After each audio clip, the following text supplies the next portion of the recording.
সে আর বলো না। রাত হলে বাড়ির আশেপাশে এসে দেখো ঘুষ ঘাস কত কিছু শুনতে পাবা। বাংলা মাল টেনে এসে যখন ঝাড়ে তখন মনে হয় না ওই ৬০০০ টাকা মাসে ওইটাই ঠিক ছিল। ওগো ভাইরা বাবাজিরা ও মা বোনেরা, কারো দিনে আঘাত দেওয়ার জন্য কথা বলছি না, ভালো করে মাথায় রাখুন, ভালো করে উপলব্ধি করুন। ও নবী পাকের দেওয়ানারা আগা আল্লাহ পাকের নবী সাহাবী কত সাইসান আমি তিনি দৌড়ে দৌড়ে আল্লাহ নবীর দিকে রওনা। নবী একটা ঠিক করে দিয়েছিলেন বিয়েটা, এই বিয়েটা আমার নসিবে হলো না। এদিকে ঘরের ভিতরে প্রবেশ করলেন, স্ত্রীকে ডেকে বলে ওই আরবের ডানকাক সে এসেছিল আমাদের বাড়িতে আমার মেয়ের সঙ্গে নাকি বিয়ে করবে বলে আমি বিয়েটা নাকচ করে দিয়েছি। স্ত্রী বলে ঠিক করেছেন আপনি। এদিকে ঘরের ভিতরে দাঁড়িয়েছিল হযরতে আমর ইবনে ওয়াবের মেয়ে ডাক দিয়ে বলে ওগো আমার আব্বা জান আপনারা কি আলোচনা করেন? বলে ওগো মা আগা তোমাকে শোনা লাগবে না মা, তেমন কোনো আলোচনা নয়, আমরা আলাদা অন্য ব্যাপারে আলোচনা করছি।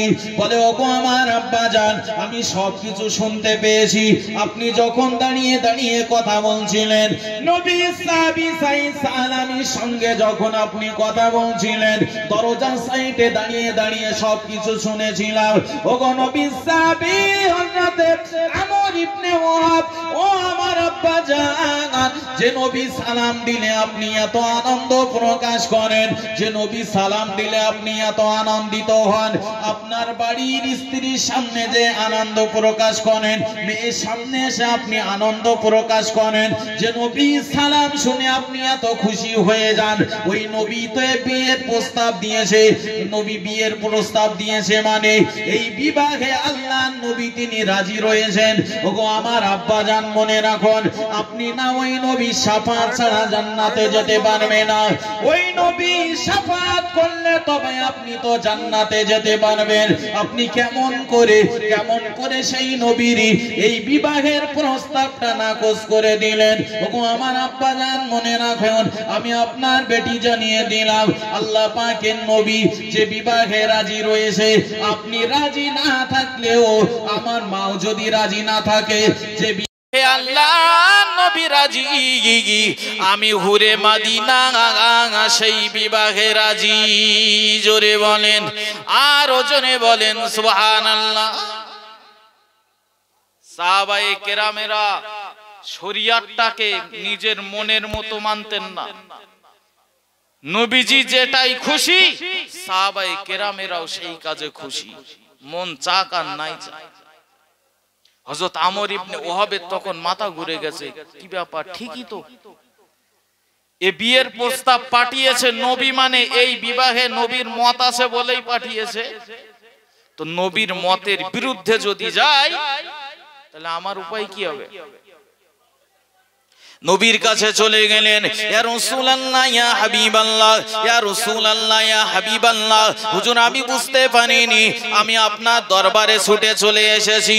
ও আল্লাহ নবী, প্রত্যেক পিতামাতার মনে ইচ্ছা থাকে তাদের সন্তানদের জন্য ভালো পাত্রস্থ করার। ইয়া রাসূলুল্লাহ ইয়া হাবিবাল্লাহ, এখন আমার ঘোরটা কেটে গেছে, যে বিবাহে আপনি রাজি আছেন আমিও ওই বিবাহে রাজি আছি, আমার বিবিও ওই বিবাহে রাজি আছে, আমার মেয়ে ওই বিবাহে রাজি রয়েছে। জোরে বলেন সুবহানাল্লাহ।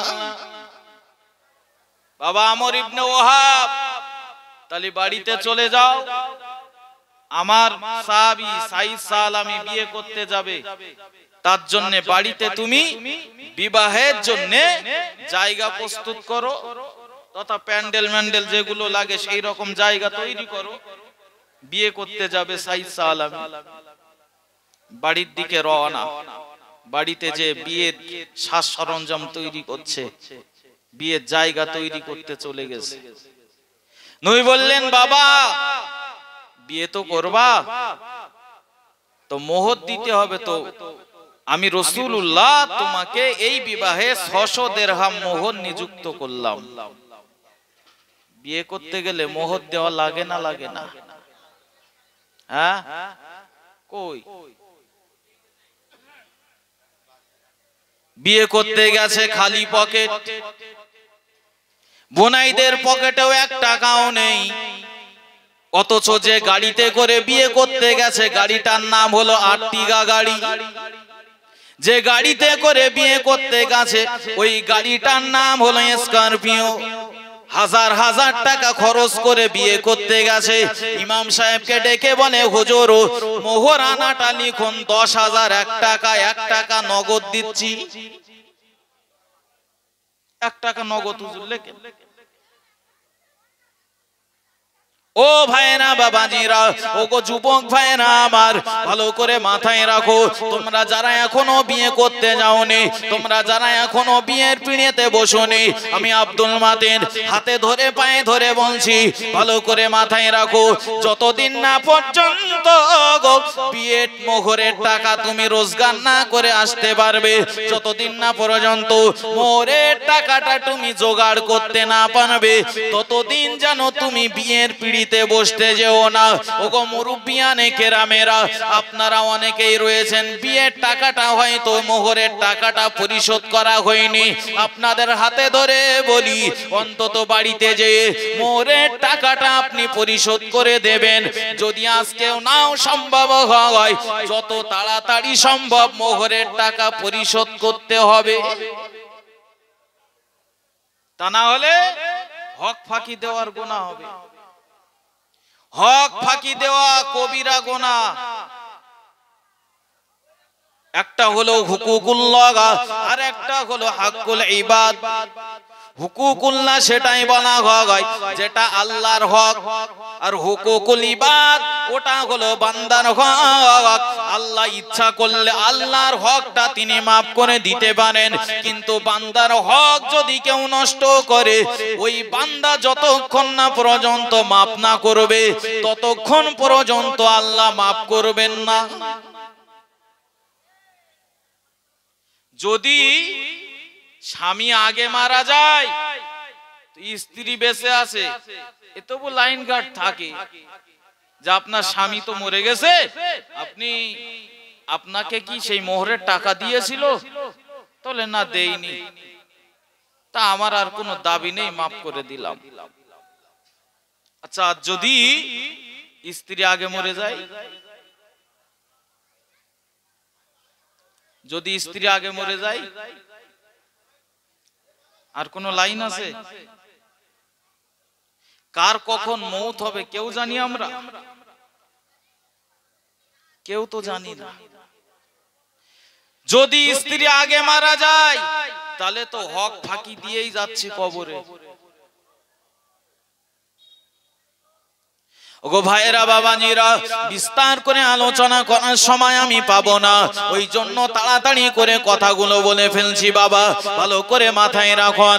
ওগো মুসলমানেরা, আল্লাহ নবী হযরত সাঈদ সালামীকে ডাক দিয়ে বলে, ওগো আমার সাহাবী সাঈদ সালামী, আমার সুন্নাত আদায় করতে যাবে, তুমি বিবাহের পিঁড়িতে বসবে, তবে তোমার মোহরের টাকাটা পরিশোধ করা লাগবে। বাবা 600 দিরহাম আমি করে দিলাম। হযরত সাঈদ সালামীর মনটা আবার খারাপ হয়ে গেল।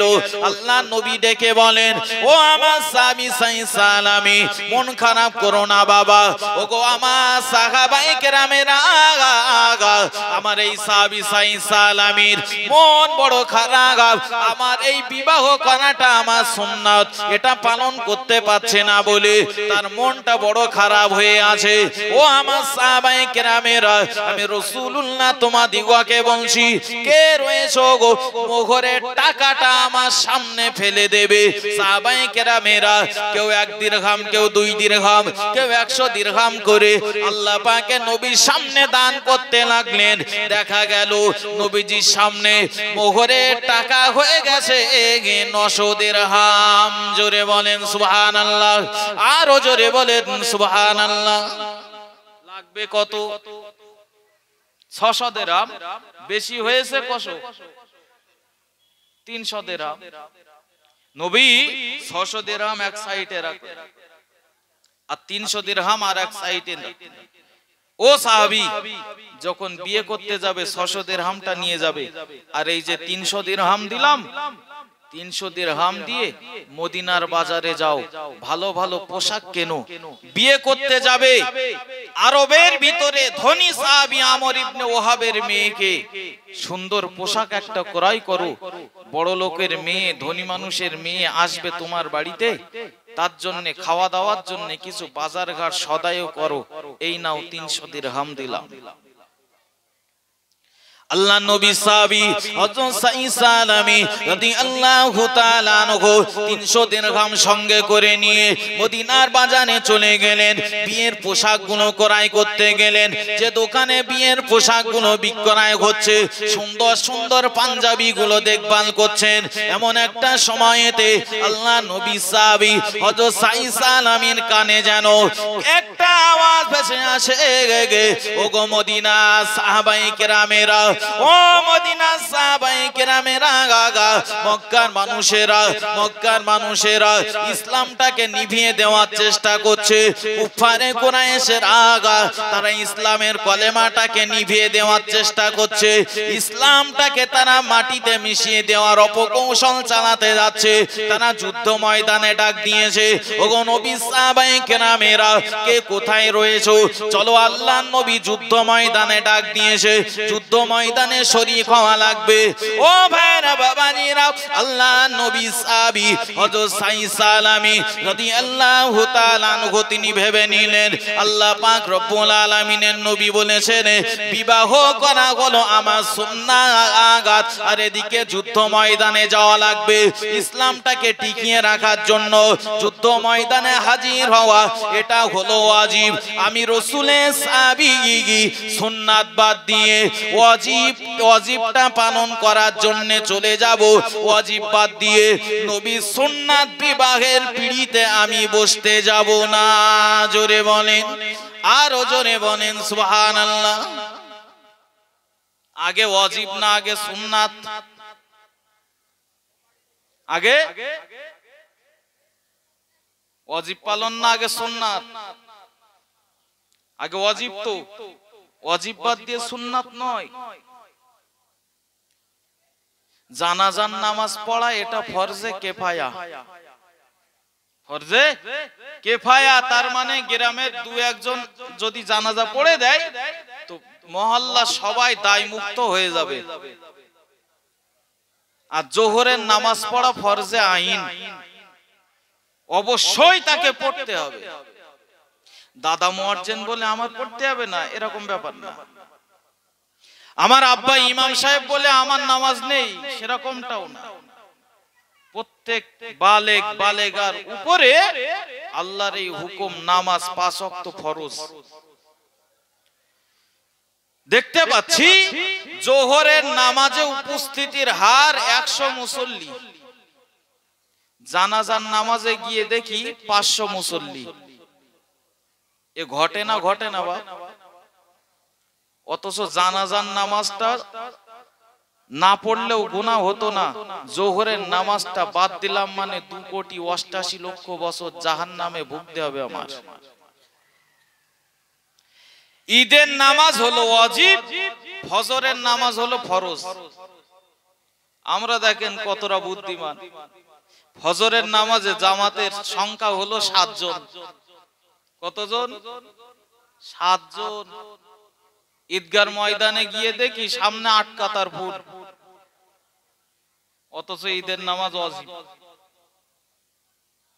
সামনে একটা পাকেও যেতে পারবে না, ইমাম সাহেবেরও যেতে দিত না। শুধু না যেতে দিলে সমস্যা, নামাজ পড়াবে কে? ওই জন্য ইমাম সাহেবের যেতে দেয়। আর এদের ডেকে বলে সারা জীবন 5 কাতারে নামাজ পড়েছো, বছরের একটা দিন ঈদের দিন নিয়ত আছে প্রথম কাতারে ঈদের নামাজ পড়বো। ওই জন্য তোমরা যখন ফজরের নামাজ পড়তে গেলে সেই সময় গেছি আমরা গা ধুতে, গোসল করেছি। ফজরের নামাজের টাইমে গোসল করি, সবার আগে এসে বসে রয়েছি। আল্লাহ নবী সাহাবী হযরত সাঈদ সালামী তিনি তো আমাদের মতো বোকা নন। আমরা যেমন ফরজ তরক করে সুন্নাতটা আগে পালন করতে যাই, ও নবী সাহাবায়ে কেরামেরা, ও নবী পাকের সাহাবায়ে কেরামেরা, আমাকে বাদ দিয়ে কেউ যুদ্ধ ময়দানে যেও না। হযরত সাঈদ সালামী ভেবে নিলেন আমি সুন্নাত বাদ দিয়ে ইসলামটাকে টিকিয়ে রাখা এটা হলো ওয়াজিব, আমি ওয়াজিবের দিকে অগ্রসর হয়ে যাব। যে দোকানে তিনি দাঁড়িয়েছিলেন, জামা কাপড়ের দোকানে দাঁড়িয়েছিলেন, বার হয়ে চলে আসলেন যে দোকানে যুদ্ধের পোশাক কিনতে পাওয়া যায়, যে দোকানে যুদ্ধের সামানপত্র কিনতে পাওয়া যায়। একটা লোহার হেলমেট কিনলেন, যুদ্ধের একটা পোশাক ক্রয় করলেন, একটা তরবারি কিনলেন। ওই 300 দিরহাম দিয়ে, ওই 300 দিরহাম দিয়ে যুদ্ধের সাজ সরঞ্জাম ক্রয় করলেন। দৌড়াতে লাগলেন যুদ্ধ ময়দানে। যুদ্ধ ময়দানে তিনি চলে গেলেন। আল্লাহ পাকের কি রহমত, ওই যুদ্ধে আল্লাহ তাআলা ঈমানদার মুসলমানদের জয় যুক্ত করেছিলেন। জোরে বলেন, আরো জোরে বলেন সুবহানাল্লাহ। নবীর একটা অভ্যাস ছিল, যুদ্ধ হয়ে গেলে যুদ্ধ ময়দান ছেড়ে চলে আসতেন না। নবী ঘুরে ঘুরে দেখতেন কতজন কাফের মরেছে, কতজন মুসলমান মারা গেছে। তো নবীজি এমন ঘুরে ঘুরে দেখতেন কাফেরদের লাশ, ও নবীজির আদর্শ দেখেন, ওদের কাফেরদের লাশ ফেলে রেখেও আসতেন না যে তাদের লাশগুলো কাগে ছিঁড়ে খাবে, শিয়ালে ছিঁড়ে খাবে, কুকুরে ছিঁড়ে খাবে না, তারা তো মানুষ।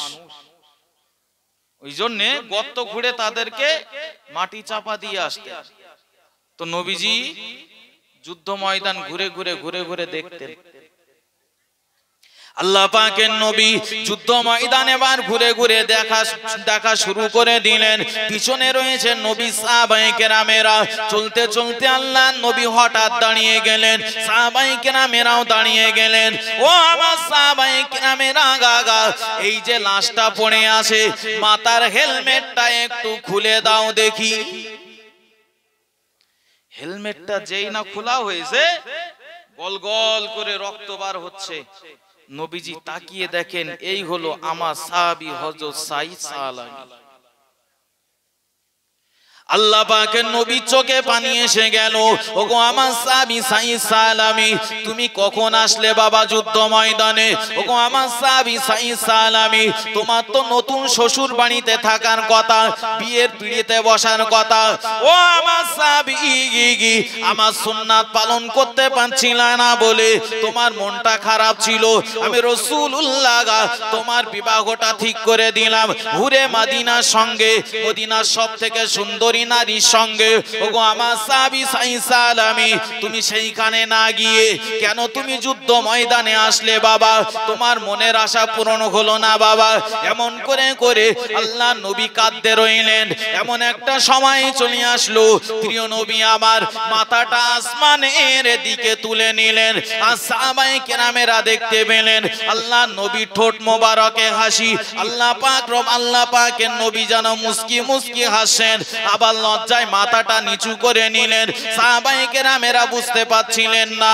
ইয়া রাসূলুল্লাহ, ইয়া হাবিবাল্লাহ, হুজুর একটু আগে আপনি কাঁদছিলেন, আবার মাথাটা উঁচু করে আপনার ঠোঁটে হাসি দেখতে পেলাম। ইয়া রাসূলুল্লাহ, ইয়া হাবিবাল্লাহ, হুজুর কারণটা কি বলেন? আবার লজ্জায় মাথাটা নিচু করে নিলেন। আল্লাহ নবী বলেছিলেন, ওগো আমার সাহাবায়ে কেরামেরা, আমি রাসূলুল্লাহ তখন আমাকে কাঁদতে দেখছিলে, কারণ অন্য কিছু নয়। আমার এই সাহাবাটার সঙ্গে কেউ মেয়ে বিয়ে দিচ্ছিল না, এত পরিমাণে কালো কুৎসিত দেখতে।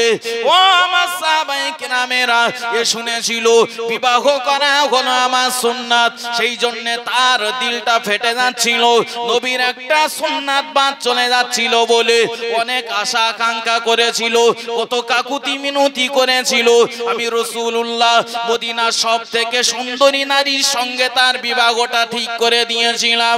ওগো নবী পাকের সাহাবায়ে কেরামেরা, না না না, তার এই বিবাহটা করা হলো না, তার মনের আশাটা পূরণ হলো না।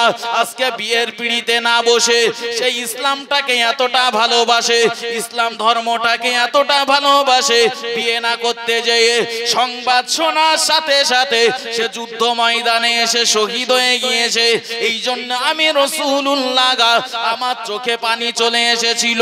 ওগো আমার সাহাবায়ে কেরামেরা, আমি যখন মাথাটা উঁচু করলাম তোমরা আমার ঠোঁটে হাসি দেখতে পেলে, কারণ অন্য কিছু নয়, আমি রাসূলুল্লাহ দেখতে পাচ্ছিলাম জান্নাতে একটা ঘর তৈরি করা হচ্ছিল।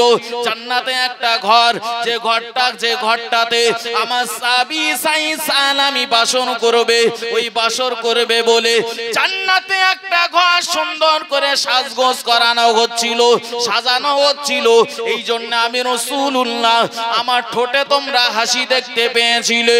ওগো নবী পাকের সাহাবায়ে কেরামেরা, ওগো আমার সাহাবায়ে কেরামেরা, আমার তোমরা দেখতে পেলে আমি লজ্জায় মাথাটা নিচু করে নিয়েছিলাম। কারণ কি তোমরা জানো না, আমি রাসূলুল্লাহ যেন দেখতে পাচ্ছিলাম আমার সাহাবী সাইদ সালামির সঙ্গে কে কে বাসর করবে, তার একটা বিরাট প্রতিযোগিতা চলছিল। জান্নাতের হুরেরা দৌড়ে দৌড়ে আসছিল আমার সাহাবী সাইদের সঙ্গে কে বাসর করবে গে, এই জন্য তারা প্রতিযোগিতা করছিল। জান্নাতি হুরেরা এত পরিমাণে দৌড়ে দৌড়ে দৌড়ে দৌড়ে সাইদ সালামির ওই বাসর ঘরের দিকে দৌড়াচ্ছিল। আমি রাসূলুল্লাহ দেখতে পেলাম তাদের দৌড়ানোর জন্য তাদের সামনের কাপড়গুলো সরে সরে যাচ্ছিল, হাওয়াতে কাপড়গুলো তাদের সরে যাচ্ছিল, তাদের উরুগুলো দেখা যাচ্ছিল। আমি রাসূলুল্লাহ তাদের এই উরুটা দেখতে পাওয়ার সাথে সাথে লজ্জায় মাথাটা নিচু করে নিলাম। জোরে বলেন, আরো জোরে বলেন সুবহানাল্লাহ।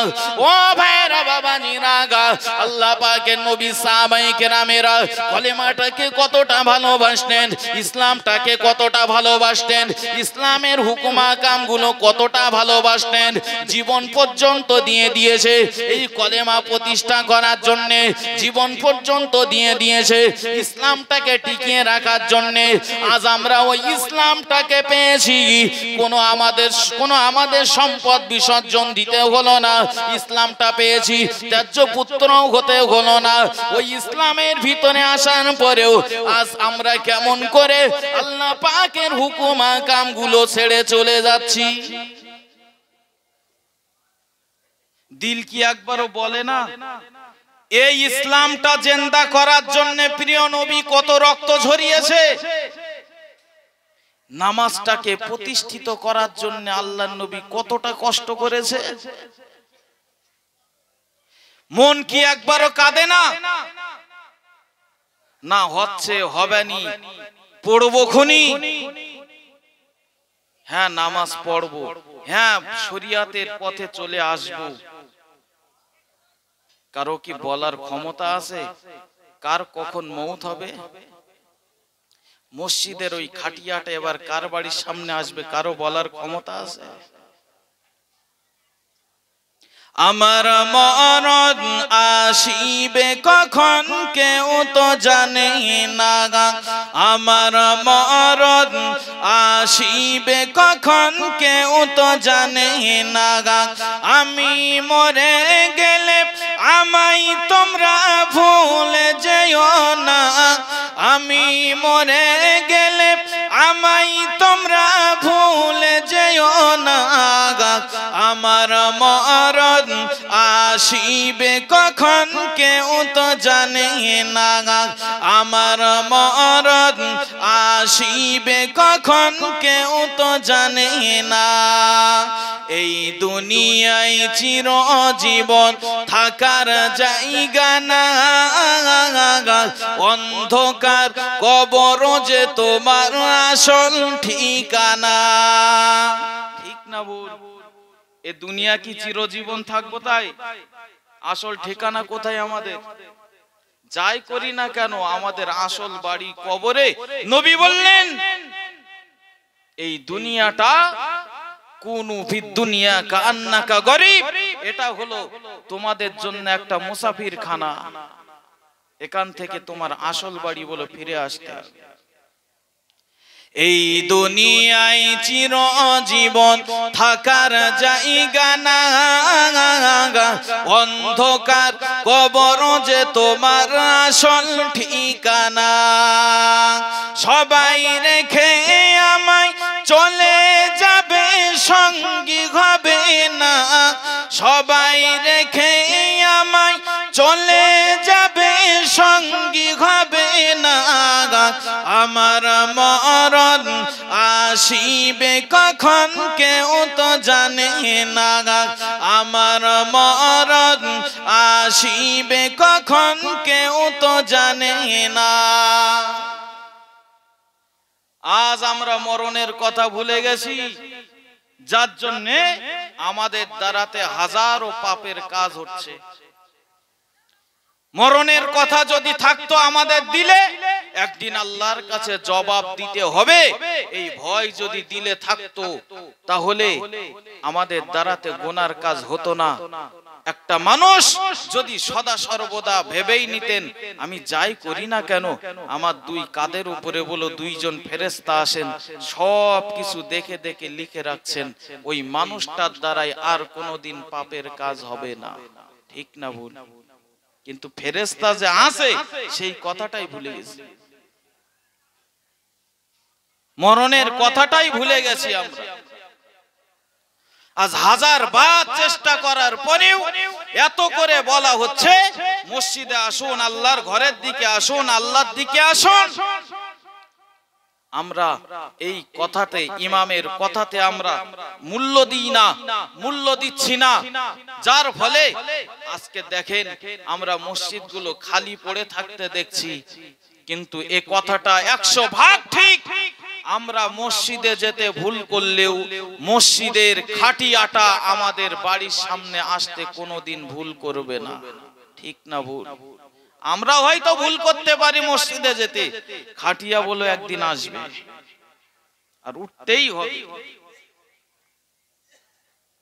ওই জন্য আজকে মজলিসে বসে যতজন আছি তওবা করে বাড়ি যায়। আল্লাহ, জীবনে তো বহু গুনাহ হয়ে গেছে আমার দ্বারায়, বহু পাপ হয়ে গেছে। আজ মজলিসে বসে তওবা করছি, চোখ দিয়ে পানি ফেলছি। আল্লাহ, আমার তওবাকে কবুল করে নাও, আমাকে ক্ষমা করে দাও আল্লাহ, আর এমন ভুল করব না। আমার আল্লাহর ওয়াদা, আল্লাহ জীবনের গুনাহ রাশিকে মাফ করে দেবেন। জোরে বলে। আমরা যে ফজরের টাইমে ওযু বানাই, নামাজ পড়ি, কি মনে করেন আমাদের শীত লাগে না? এই পৌষ মাসে আমরা নামাজ পড়ছি, আমাদের কি শীত লাগে না?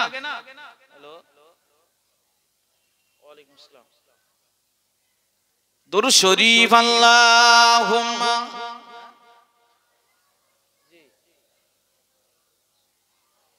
একটু পরে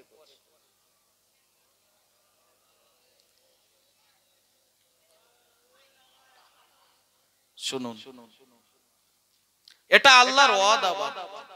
মনটাকে ঘুরিয়ে নেন। জীবনে আর কত গুনার কাজ করলে খুশি হবে, আর কত গুনাহ করতে পারলে নিজেকে খুশি মনে করবেন। কত মানুষ আছে গায়ে শক্তি আছে, হঠাৎ দেখছি শক্তি তার শূন্য। ভালো মানুষ চলছিল, গায়ে বিরাট শক্তি, বাম হাত বাম পা অচল হয়ে গেছে। এমন দেখি না প্রচুর আছে আমাদের সমাজে। শক্তি দেওয়ার মালিক আল্লাহ। যে আল্লাহ আমাদের শক্তি দিলেন, ওই আল্লাহর জন্য একটু শক্তিটা ব্যয় করি। একটু তাকবীর দেন, নারায়ে তাকবীর। আরো জোরে সোরে তাকবীর দেন না, নারায়ে তাকবীর। জনাব হযরত মাওলানা রিজাউল করিম সাহেব হুজুর জোরে বলেন জিন্দাবাদ। জনাব হযরত মাওলানা রিজাউল করিম সাহেব হুজুর জোরে বলেন জিন্দাবাদ। নারায়ে তাকবীর। আলহামদুলিল্লাহ, আলহামদুলিল্লাহ। আমার খুব কাছের মানুষ